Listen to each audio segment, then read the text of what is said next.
नमस्कार, मी पंजाब डक. राज्यातल्या सर्व शेतकऱ्याला सांगू इच्छितो की राज्यामध्ये सांगायचं 1 तारखेपर्यंत म्हणजे 1 ऑगस्ट पर्यंत जळगाव जिल्हा, धुळे जिल्हा, नंदुरबार जिल्हा, नाशिक, कळवण, त्याच्यानंतर अहिल्यानगरचा काही भाग, इकडं वैजापूर ह्या भागामध्ये म्हणजे आणखीन 2 दिवस म्हणजे थोडा भाग बदलत विखुरलेला स्वरूपाचा पाऊस पडणार आहे.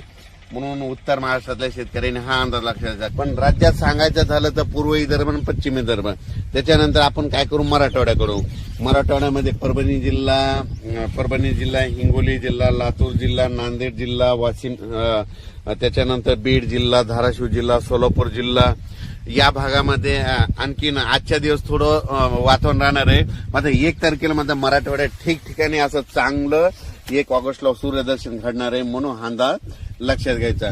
त्याच्यानंतर आपण वळू पश्चिम महाराष्ट्राकडे. पश्चिम महाराष्ट्राकडे देखील आज आणि उद्याचे दिवस सरी त्या चालूच राहतील. पण 2 तारखेपासून तिकडल्यापासून पश्चिम महाराष्ट्राकडे 2 ऑगस्ट पासून तिकडे देखील चांगलं सूर्यदर्शन होणार आहे. म्हणून डाळिंब शेतकऱ्यासाठी आनंदाची बातमी, म्हणून द्राक्ष शेतकऱ्यासाठी आनंदाची बातमी. त्याच्यानंतर काय करायचं, आपण पूर्व आणि पश्चिम विदर्भ 6-5-11 जिल्ह्यामध्ये म्हणजे वर्धा, नागपूर, भंडारा, गोंदिया, चंद्रपूर, त्याच्यानंतर अकोला, यवतमाळ, बुलढाणा, अमरावती या भागामध्ये पूर्व आणि पश्चिम म्हणजे 6-5-11 जिल्ह्यामध्ये तिकडं आणखीन 1 तारखेपर्यंत थोडं ढगाळ वातावरण आणि तुरळक ठिकाणी पाऊस देखील असणार आहे. पण 2 तारखेला मात्र चांगलं असं सूर्यदर्शन होणार आहे. 2 तारखेपासून ते 8 ऑगस्ट पर्यंत चांगलं सूर्यदर्शन घडणार आहे. म्हणून तुम्ही ती शेतीची कामे आटपा.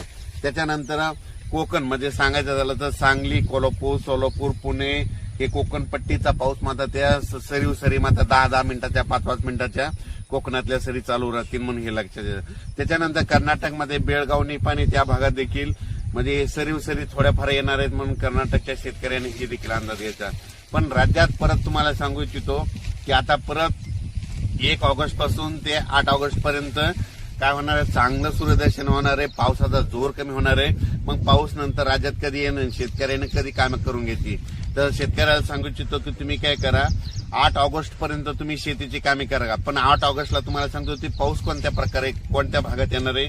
8 ऑगस्टला तुम्हाला सांगतो कर्नाटकमध्ये बेळगाव, निपाणी तालुका, त्याच्यानंतर सातारा, सांगली, कोल्हापूर, सोलापूर, त्याच्यानंतर पुणे, त्याच्यानंतर अहिल्यानगरचा दक्षिणेचा भाग, त्याच्यानंतर सोलापूर जिल्हा पूर्ण, त्याच्यानंतर धाराशिव जिल्हा पूर्ण, लातूर जिल्हा पूर्ण, परभणी जिल्हा, त्याच्यानंतर बीड जिल्ह्यात जामखेडपर्यंत, त्याच्यानंतर इकडं नांदेड, यवतमाळ या भागामध्ये हा पाऊस येणार आहे 9 ऑगस्ट नंतर, म्हणून हे अंदाज लक्षात येतात. अचानक वातावरणात बदल झाला तर लगेच एक मेसेज दिला जाईल.